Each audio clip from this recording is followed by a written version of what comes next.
LaFortune, I always introduce myself as. But yeah, I'm a Nutano. I'm from Pachidot, Port Renfrew, and Sishot in Port Alberni. And me and Doug have been married since 1972.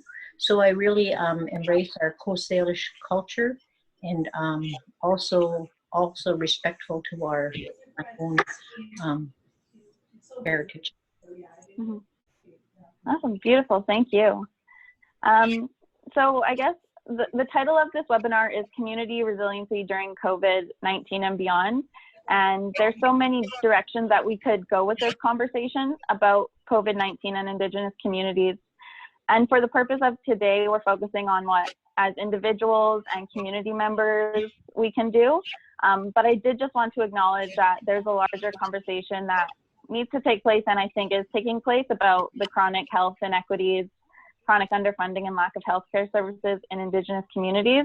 So I just wanted to address that. While in this webinar we talk about what we can do as individuals, that doesn't take away from the fact that those serious conversations about the health inequities need to happen. So to go back to the title of it, so often we hear Indigenous people described as resilient, and I was hoping we could first talk about what that word means to you both. Well, it's been since the beginning of settlers coming here and stuff. We've always adapted. We've always found a way to survive when they have blues and measles, all kinds of those things. We always, Creator gave us enough resilience to find a way to survive and do the things you had to survive. And now this is you still got to do the same thing. Stay away from crowds, wear masks when you have to, and stay away from sick people. And if you're sick, stay away from people. And that's basically what you got to do, right? Mm-hmm. I think our resiliency, like Doug says, goes back to contact with the Europeans, and at first it was devastating to our communities because of the smallpox they brought, and just surviving through that. Our ancestors taught us how to deal with contact with Europeans when they're bringing so much sickness to our communities. So I think in our teachings and living in our small communities where we can self-isolate comfortably, we're really lucky that we're in our homes here on our reserves, which is something that at first was different for our families back in time, because used to be in traveling during seasons, and now we're committed to living our lives on our designated areas, reservations, right? So, but I think through that, the teachings of our elders that we kept and maintain to this day is always to be ready to survive, always gathering, always putting away our salmon and hunting, and making sure that our families and children will be fed, and being conscious of who we travel with or to. So yeah, that's my thought. Yeah, beautiful, thank you. I'm wondering if you have any words for, Indigenous people. I think we're very intimate people, ceremonies and lots of hugging and singing and just being close. And so because of the social distancing measures that we have to take to prevent this illness spreading, mm-hmm. People are experiencing a lot of loneliness right now, and probably will be for the foreseeable future. And I'm wondering just if you have any words on how we can still have some sort of connection during this time, even though we can't, physically do the things that we're used to stay connected. I think it's important for our young people to realize, severity of this situation first and foremost, and not to be going out into all these social gatherings that they're having in urban areas, cities, towns, bars, restaurants, and always be mindful of who you're around, and keep your family close and keep your circle tight, and always be aware of making sure that your elders are taken care of. If you can't go there every day, at least call, at least send a message, or even how we are now, like this is new to me and Doug, this Zoom being live on a podcast or anything like that. So gathering things together that will make it easier for the elders to communicate with you too. And it's surprising our people, like resiliency, teaching ourselves to do these things and being aware of which way our world is going, knowing that we as elders, and we're young elders compared to the elders, and they're really interested in finding out and taking part in this technology, So I advise that our young ones always be aware and take care of family, always be in touch with them, and if not by phone, then by text or FaceTime. So always make sure you do check-ins. And if you can't be right there beside them, at least they know that you're thinking of them all the time. Yeah, I agree. Take care of yourself first, and that's by doing what has to be done, whether you like it or not. It's going to save you or somebody in your family, because when we first came home, we went to Los Angeles just before this started, and we were in Los Angeles. It was kind of going on, and we came back just before they started telling everybody to isolate. We came home, and then the next day on the news they said you have to stay in for 14 days and isolate. So we did. But we're lucky, me and Kathy. It's nothing new. We're always together, and we're never really. We're used to each other. We care about each other and like each other. She's a good friend of mine, my girlfriend here. Anyhow, but it's important. And we stuck to it. 14 days. They came. We were lucky. Some of the young people came and gave us toilet paper. Stuff like that. Everybody is on a toilet paper kick. They brought us candles, and they were really good to us. So it's a good thing, It's really, but it's important what you said, to self-isolate, not be partying all around the place and hanging out. It's up in Kelowna. It's really bad because people are partying together. So I have to take care. So it sounds like this time could be a good time to strengthen our relations with our families. Yes, very much so. And it's a blessing that way, the one for our families, to introduce yourselves to your families.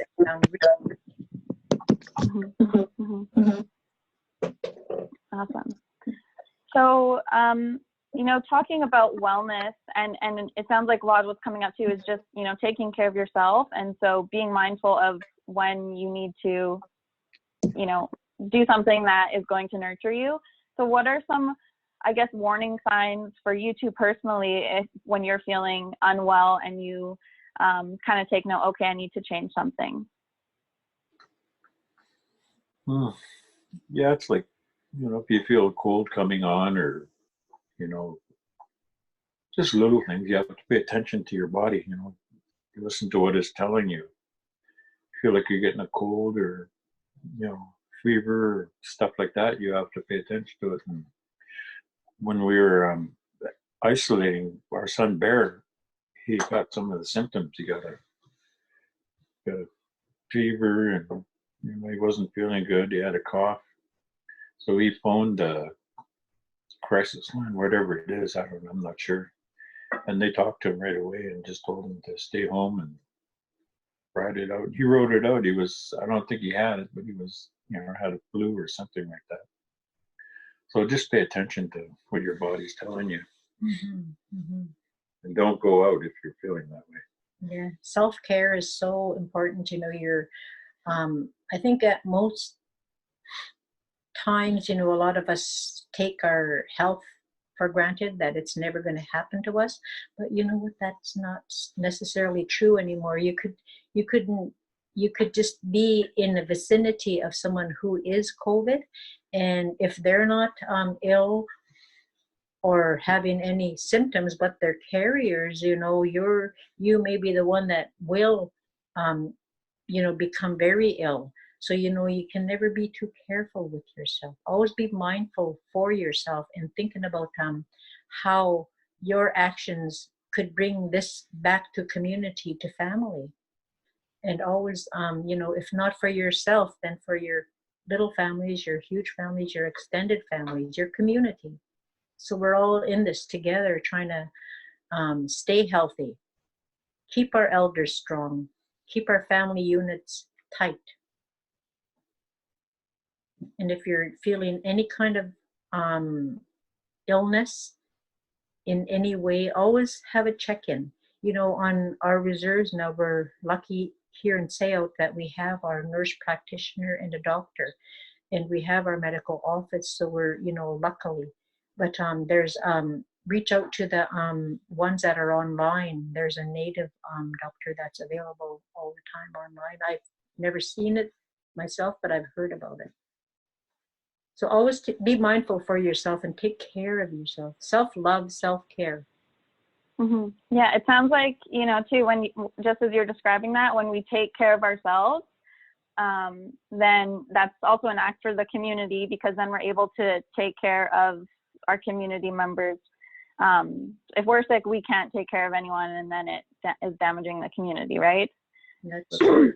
Yeah. Mm-hmm. So true. I think now too, just what I've been keeping up in, you know, the news, and, you know, going back to this loneliness and the mental health effects, you know, and I think we will see some, you know, maybe a year from now, some increases in, you know, we're already seeing increases in overdoses and whatnot. And so specifically to that mental health piece, do you, for that, you know, do you have any things that, you know, to look out for, or any words for people who are struggling alone right now? You know, that's such a wonderful thing to talk about, you know, to be more open-minded and accepting of people's feelings. You know, sometimes, you know, if you see a person struggling, you know, you don't really have to do anything. Sometimes you just have to be there to be listening, or just have a cup of tea or coffee, or, you know, just time alone, and your presence with a person could make all the difference in the world. And supporting each other in a good way, and not being judgmental on actions that other people are doing, and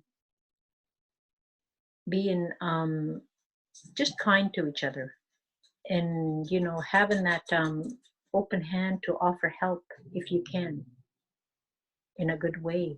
You know, people struggle, and you may not know that they're struggling. You know, sometimes it's really hard to see the signs when people are really in a depressed state, or they're overwhelmed, or they're anxious about anxiety, and you know, just things that are personally happening to them. And it is, you know, it's a real painful, lonely time for them.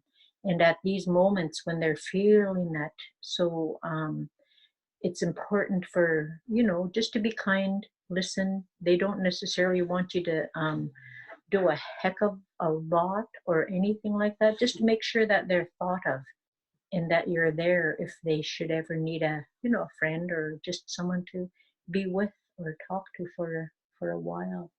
Yeah, just a wave or a smile or hello. Acknowledging. Makes a difference. Acknowledgement, yeah.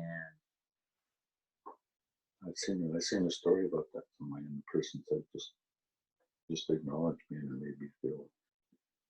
I didn't feel alone. You know, that's always important. And sometimes just me and her gets, you know, it gets kind of lonely actually. But yeah, just say hi, stop in and say hi or whatever, you know. People So, Yeah, it sounds like, so what, yeah, and what you're saying is to, you know, have compassion for yourself at this time, and then also others and what they're going through. And maybe we don't necessarily have to, you know, we can't fix the problem or come up with these solutions, but sometimes just acknowledging that there's a problem and listening can help a lot.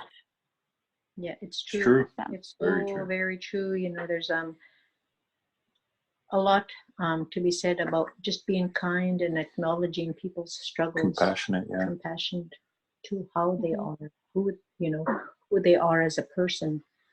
But that works for everything, you know. I've heard that said in the suicide prevention and things. Sometimes just to say hello and a wave or something makes people feel better. Beautiful, thank you. Do you think there's any lessons that can come out of this pandemic, you know, as individually or as a collective level? Well, yeah, there can be. You know, when this thing began, you seen a lot of people doing silly things, you know what I mean? Like buying toilet paper or paper towels, like Hoarding. yeah, being really greedy sort of things, you know. And but you know, the good thing is, you know, our people have always been aware of, you know, they don't need monetary things, you know, they just have enough groceries and share if you have a little bit extra. And people did that to us, you know, came over and said, you brought us toilet paper, bread, things like that. Don't be afraid to share or do something, you know, nice like that. It, you know, really helps out a lot, eh? And, you know, we're pretty lucky. We didn't put ourselves in the position to really need anything, but it's always nice to be thought of, you know what I mean? To lend a helping hand. It's always welcome, I think. I think that this pandemic, you know, a lot of our families went back to our roots and started preparing foods, whereas not the fast foods anymore, you know, preparing nice meals and for their families and cooking, baking, gathering what they can. And a lot of people did gardens, which is something that's so awesome. You know, I've seen many posts, many people talking about their garden and, you know, surprising themselves at times that they could actually build a garden and it would start to grow. You know, that's just by doing that, you know, that's just a lifting up of our people and knowing that we can, you know, gather, we can fish, you know, we can, you know, gather whatever seafoods we can. And lucky, you know, a lot of our families were hunters. And, you know, our hunters go out and they do their hunting, but they come back and they love to share what they've caught, you know, sharing with elders and community. And, you know, that was real important. You know, that's what I say. We went back to our grassroots. I remember when I was a girl, we'd go to fish day and the whole community goes and you all bring out the net, you set the net and then you wait. And then you pull the net in and everybody gets their salmon. And at the end of the day, after everything's gathered up and the nets are put away, we'd have a fire and, you know, barbecue a couple fish and somebody would set out the potatoes and vegetables and tea, whatever anybody else brought, and shared a nice meal. After all that good work, and sharing in a meal is always the important thing. And we can still do that to this day, you know, if we work it where we can be distant, self-distancing, but still, you know, in a little community group where we can support each other. Yeah, I think, you know, just from listening to you talk, that really the importance of, like, the community is so important right now for our mental well-being and, you know, still, like you said multiple times, you know, being kind and looking after each other really creates this positive community, which is what we need right now. And then too, I think it goes back to what, you know, what you said about people were starting to go back to the ways they were before, you know, planting gardens, hunting, fishing. And I think it just speaks to the resiliency of it, and that we faced hard times before, and our ancestors survived them. And so it's not, you know, we're not reinventing the wheel. We're that stuff, we already know this, right? And so it's just carrying it out and doing it. Yeah, it's true. You know, we're lucky enough. Me and Doug always talk about this too, about, you know, back in the day when we were children, there was no running water half the time. There was no electricity in houses. We had outhouses, and everyone just lived that way. And, you know, we grew up, you know, you get up in the morning, you have to build the fire. It's not turn on the heat. It's, you have to actually split wood and start the fire to get warm, boil the water on the stove to bathe, wash clothes by hand. And we were lucky when we got the old wringer washer, you know, and then hung the clothes out on the line, you know. So we know how to go back and deal with minimal, and it doesn't bother us, you know. I to this day I still wash my own dishes. I don't have a dishwasher, and it's one thing that I keep on. You know, I could easily go get a dishwasher and, you know, load it once a day, but you know what, it's part of what I grew up with, and it's part of the way I still continue to do today. You know, it's, you know, simple things. Going back to basics is really important. You don't need the big flashy everything in this world to get by. You know, living a happy life doesn't cost a heck of a lot of money. It's funny. Although money's good at times. When we first got together, we had a black and white TV. Our landlord gave us one. Yeah. And we got 3 channels, channel 6, channel 8, channel 12. And we didn't have remotes. You had to turn the TV With a dial. And if the dial broke, you had pliers. Yeah. Awesome. So when you talk about doing these, you know, like you do the dishes, when you're washing your clothes, a part of that too is like moving your body and being active. How important has movement been, and especially now, you know, maybe when we can't go to the office and we are at home? And that goes back to self-care, always being aware of your body and how you're feeling. Like when you're home doing, I know my daughter and our family members and friends, you know, they have to do Zoom meetings, and they're hours on the, you know, with their computers. But, you know, always be aware, you know, of your body, your circulation. Get up and move around in between. Get up and, you know, stretch.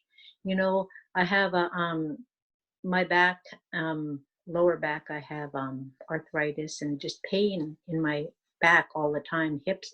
But instead of going through, I went to the doctor, and of course, you know how most doctors are, they're going to prescribe me painkillers and muscle relaxants and da.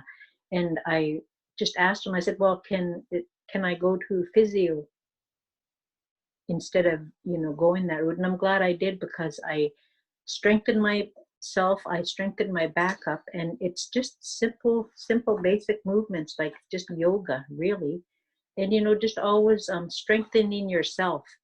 Your core strength is going to save you a lot of pain. You know, even if you do have pain, it's, you know, it's manageable without having to do painkillers or muscle relaxants or all that, and brings into life too. So, you know, moving around always, even if it's just Doug walks down to the mailbox and back just to check the mail, you know, and, you know, simple things.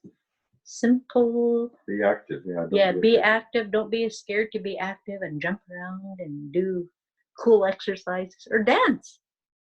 Dancing is a great form of exercise, and I dance in my kitchen all the time. Just to turn my tunes on. That sounds like the best self-care. Yeah, awesome. You know, I think something that I've noticed too is I can feel it. I'm on my computer a lot, and you just get that feeling like, okay, I need to move my body, because, you know, all that's just sitting there, and it does build up. So yeah, movement. eyes. Get a cool cloth or something every now and then, just to put on your eyes to let them have a little bit of a rest and breathe. Don't forget to breathe. Yeah. And that kind of takes me to my next question. So, you know, so we are being more sedentary now, maybe because too we're working from home. And I think lots of people are experiencing anxiety, and also, you know, the future is very unclear for a lot of us right now. And so, how do you manage your worry and anxiety?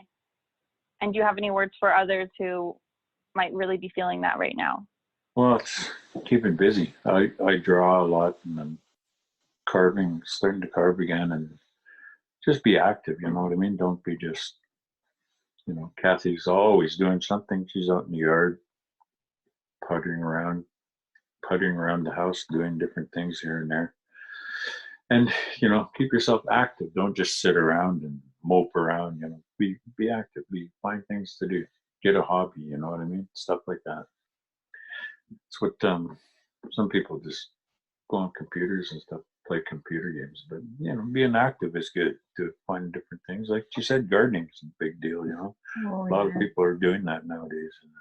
And, you know, few people are being artists. I see quite a few people on Facebook, you know, doing their art and stuff. And being creative is a very good thing. You know, it's always positive, good for your brain, good for your arms and hands, and you know what I mean. To be creative is a wonderful thing. You know, one thing I seen our neighbors, on one side, there's young people, youngish anyway, but they do drumming every night. They come home from work or wherever they've been all day, and they sit around and they do some drumming. And then now our neighbors across the road, they started, I think 2 weeks ago, they're doing bone games. And it's on the Facebook, right? They have different teams from different areas that go on, and they have their bone games on there, you know. So, you know, just reach out, look out for different things that you would enjoy to do, like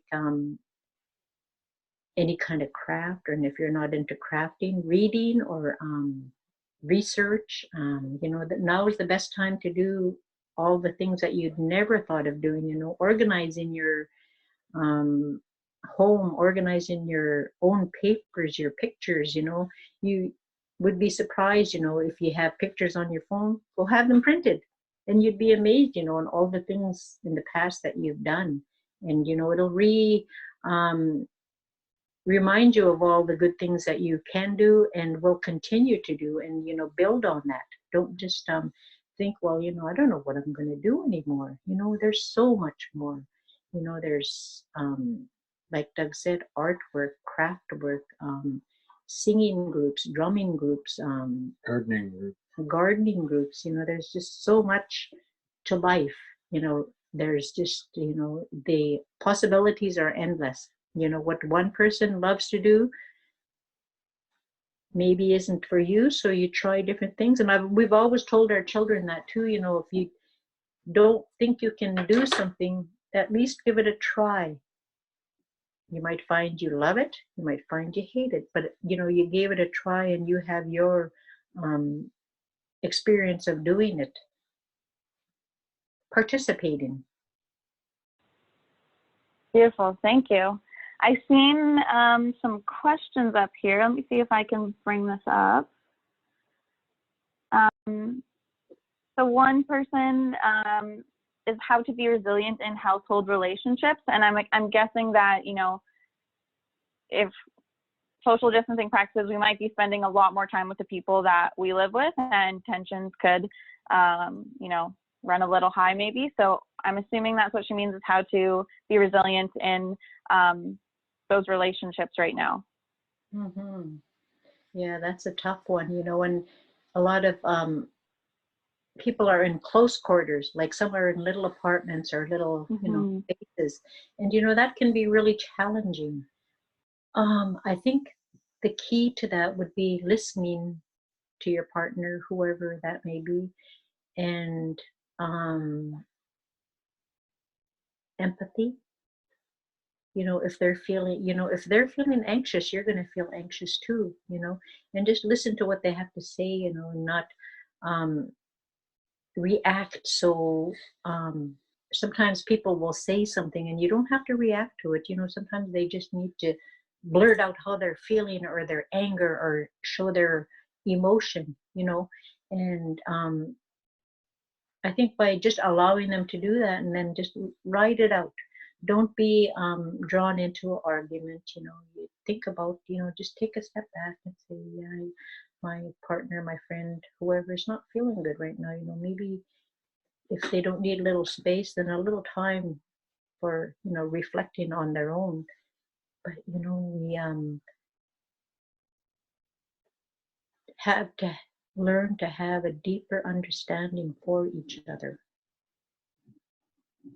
and not be quick to anger, not be quick to judge. And I know it may seem hard at times when you're feeling stressed and everything, but it's best just to take a deep breath and just say, Take a walk. Take a little walk, or just a little time out for, even for a little while sometimes helps. Yeah, because some people don't. They're off working and they're not with each other for a long, long time, and they have to get to know each other again.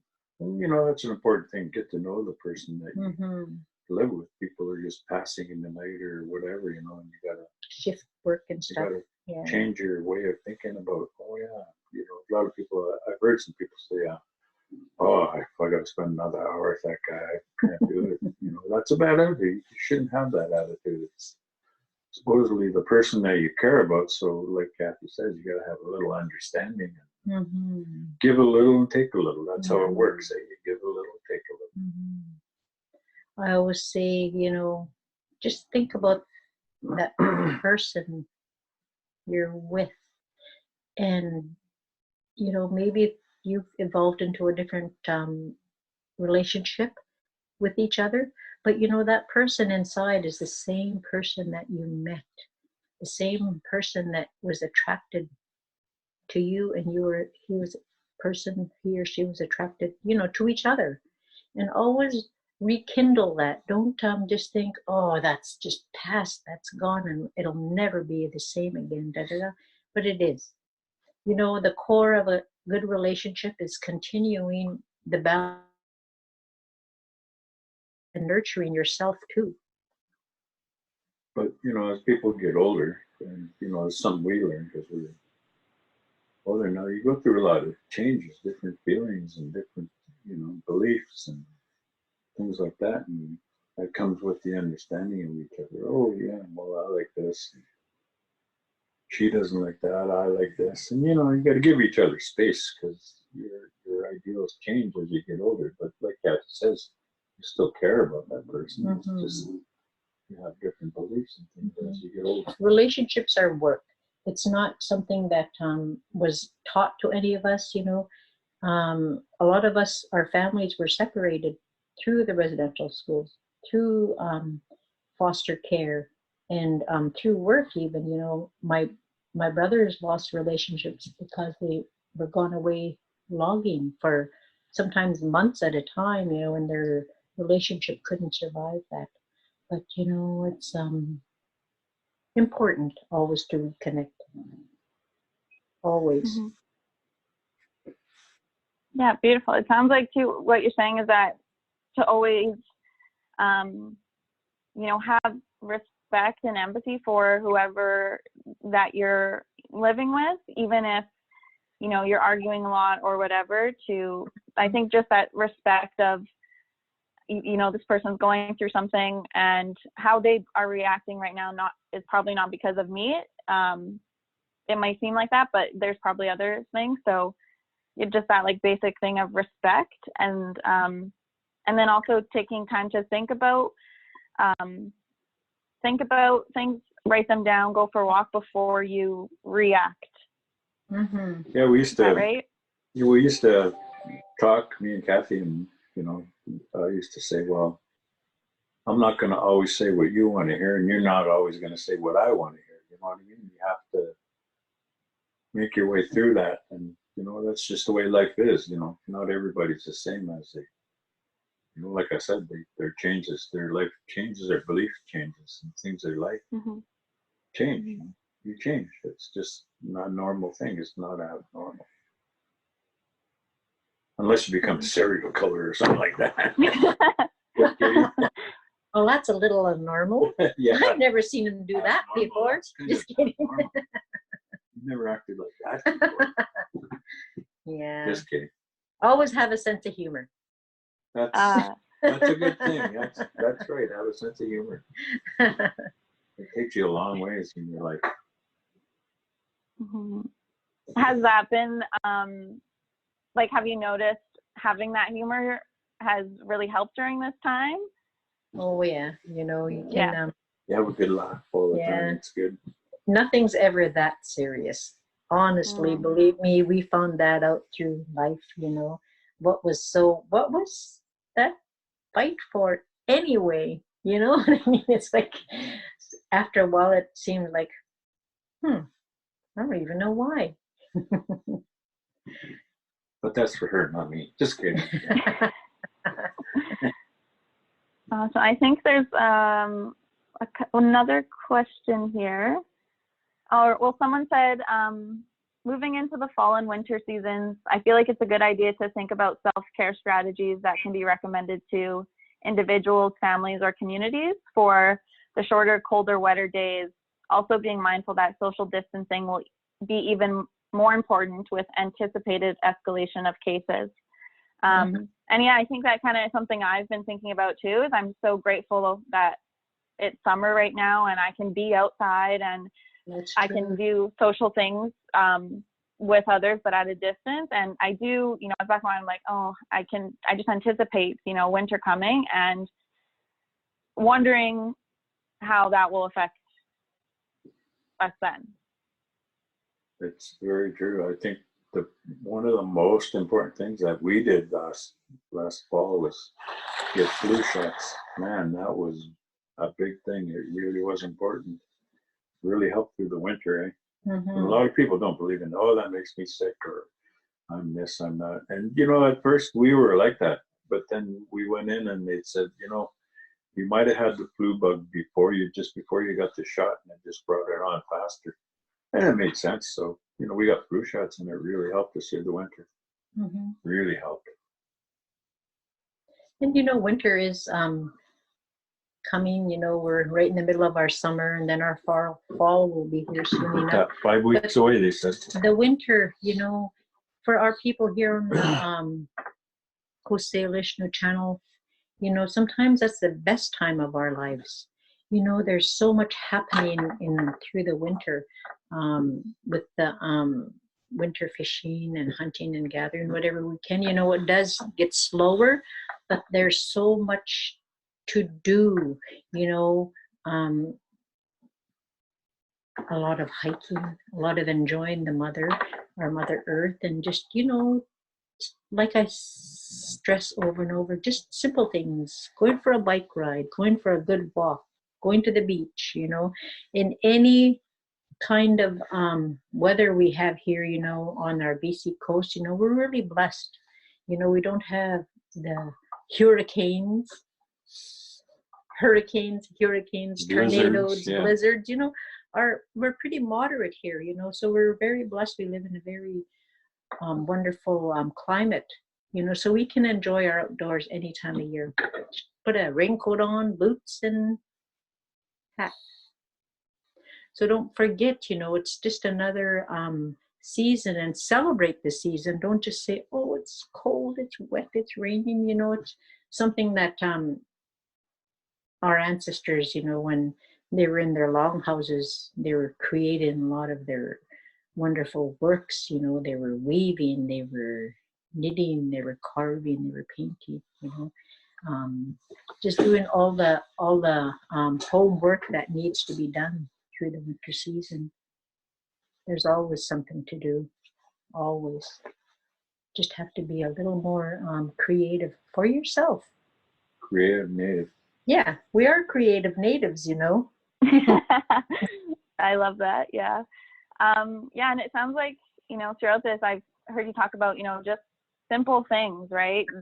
Going back to the land, or, cooking, gardening, taking care of ourselves, just kind of working to survive, and simple things like that, I've heard you say. So yeah, I just want to bring that up. I think that's really important, and yeah, sometimes it sounds like sometimes we overthink it, right? Exactly.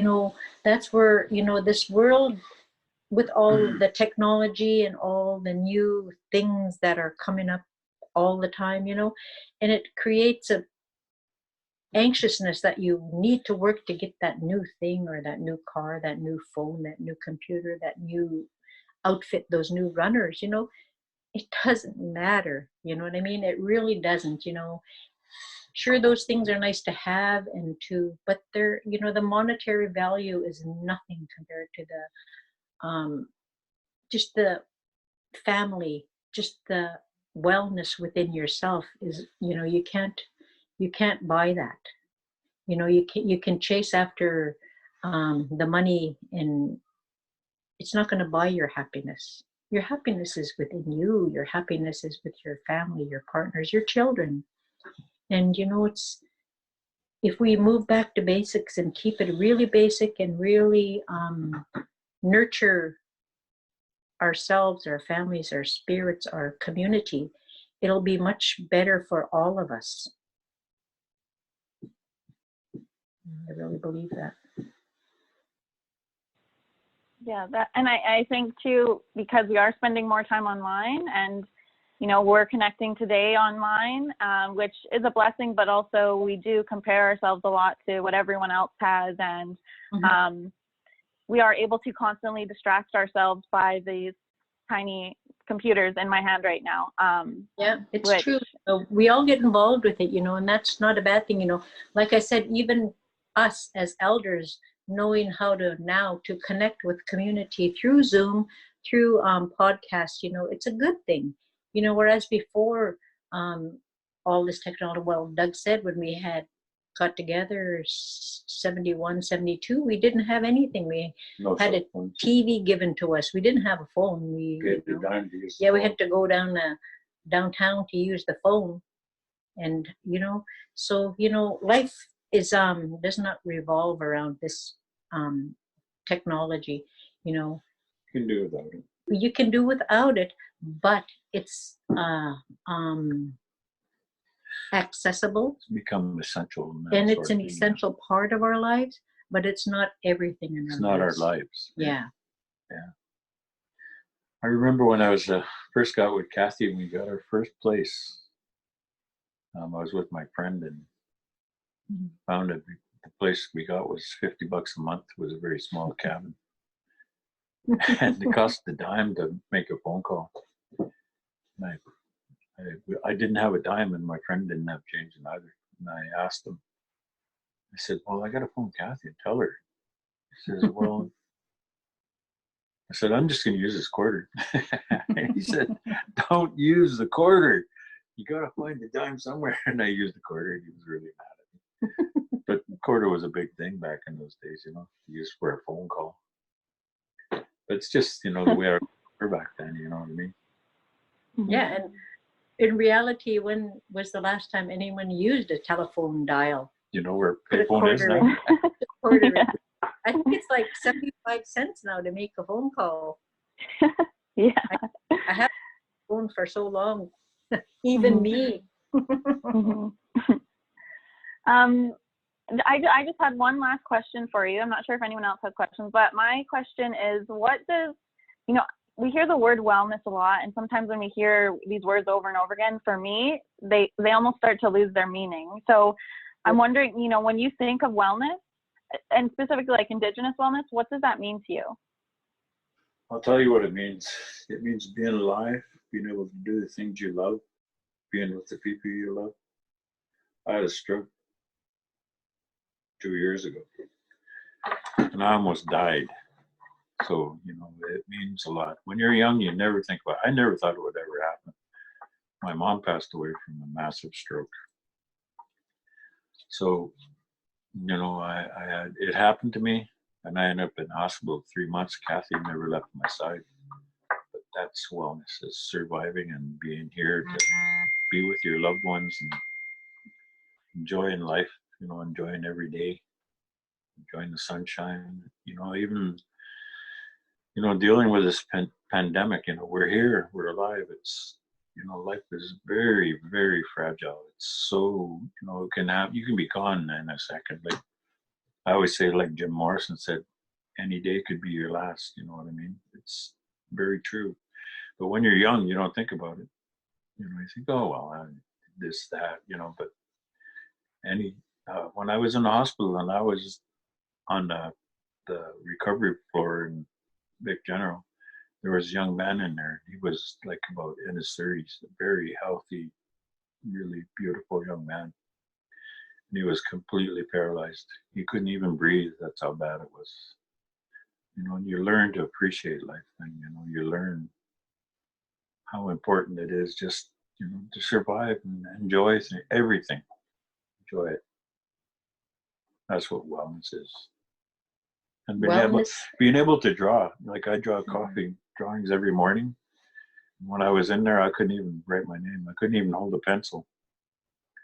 So I was just determined to do it. I just said, you know, they told me to use my left hand. And so I tried it, and it was just scribbling. It was terrible. Mm-hmm. So I decided I'm going to practice writing my name every day until they can do it. Mm-hmm. And then it just all started coming back. And now I can just still draw every day on Facebook. And that's what wellness is. It's enjoying all those simple things in life. That's what I say, anyhow. It's true, you know, wellness is your personal well-being. Your person is self-care, self-love,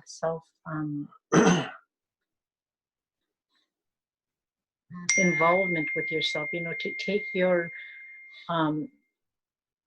health seriously, proactively doing things for yourself through your nutrition, through your connection, through your families and exercises. You know, wellness means so much. Wellness is life. You know, we weren't put on this earth and we're going to have perfect health, each and every one of us. Some of us have many challenges. And, you know, when you see a person struggling, like when Doug had his stroke, I was really terrified.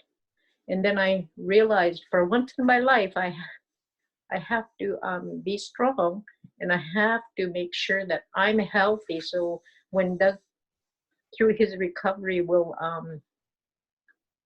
I'll be there with him to help him. So I made myself become stronger, and I consciously took better care of myself and willed myself to be stronger in my mind and in my body and in my overall health, so I could be here. Because you don't know, like Doug says, you know, it happened so quickly and our lives changed so dramatically. And that's when it went, and I was like, you know, it just was the realization of how much life can change in just a little while. And just for myself, you know, to be able to be there with him, to help him, and you know, share with him his experiences. You know, life is very precious, and wellness is wellness of you, wellness of your own well-being, your self-care, your self-love, and your self-strength. That all comes out of being well. Wellness, you know, everybody talks about it all the time, and it may seem trivial to some people, but it's not. You know, it's a very important part of our community, ourselves well-being too. So, you know, I really stress, you know, just don't be don't take life for granted. Yeah, don't take each minute for granted. You know, any day could be your last. It's true. It's important. Sorry. That's beautiful. No, thank you for sharing. That was beautiful. And I think we have a comment here. Or Bianca, were you reading the comments, Bianca? Yeah, I just see a comment, and it's from somebody named Beryl. So I think it's referring to some of the conversation earlier. Those were the days, my friend. We thought they'd never end. We'd sing and dance forever and a day. We lived the life we choose. We'd fight and never lose, for we were young and sure to have our way. And then it goes on and says, those were the days. Oh yes, those were the days. Thank you for your intimate words and lived experience and wisdom. Hawa. And that's so true. Yeah. And, you know, we enjoy this part of our lives. You know, we've raised our family, our kids, and we even got to raise our first grandchildren for a while. Our daughter was going through being a single parent for a while. So we got to be there for our older grandchildren. And hopefully, you know, it will, you know, we got to share in their lives and our other grandchildren as they came along too. So, you know, I look at those, you know, raising our family was a challenge at times, and we never had quite the time to spend with our own children. But when the grandchildren came along, and it was a whole new life given to us, and getting to enjoy our grandchildren. And now we have a great granddaughter, you know, and then I was telling my grandson, I said, you know what, that's the biggest blessing in the world, you know, to be here to see and be with our great granddaughter and our other great grandchildren when they come along. So, you know, and that's wellness. That's, yeah, awesome. I feel moved after that, and just, you know, a reminder that we have what we need here, and like you keep saying, the simple things and community, your family, all of that is what we need right now. So yeah, I wanted to, it's 1 o'clock now. Do you guys have, yeah, that was an hour. It went by quick. Before, you know, I'll ask you if you have anything you want to say, but I just wanted to thank you so much. It was an honor and a privilege to be able to get to spend the hour with you. I'm so grateful that for this opportunity, and thank you both to you for agreeing to do this. Is there anything you want to share? Anything else? I'm not really sure. I think, you know, just care for each other, you know, don't be afraid to care for other people. You know, if you care for other people, you care for yourself. Mm-hmm. You know, be kind to other people. You know, be kind to yourself. Easy to say mean words, but it's even better when you say kind words. Mm-hmm. Yeah. You know, I always tell my kids, you know, it's better to build bridges than burn them. And, you know, just remember that. Just always don't be afraid to be kind, no matter who it is, or, you know what I mean? They always, and I understand what it means now. The Bible says, be kind to your enemies, you know, because, like they say, things can end any day, you know, you can be gone. But we're here. Yeah.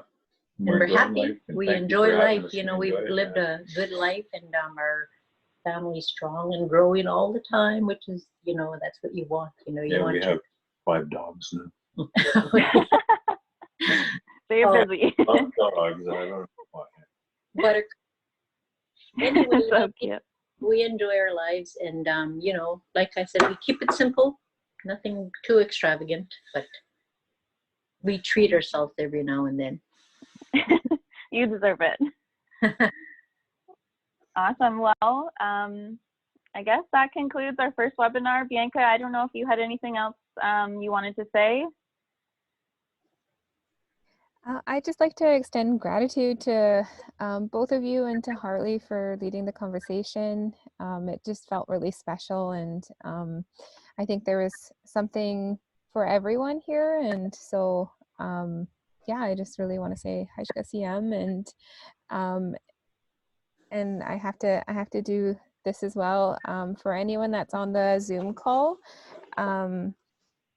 we do have a participant survey It's not something that you have to do, but if you're able to do it, I'll keep the chat box open, and you can send in your email through the chat function directly to me. So my name is Bianca Elliott on here.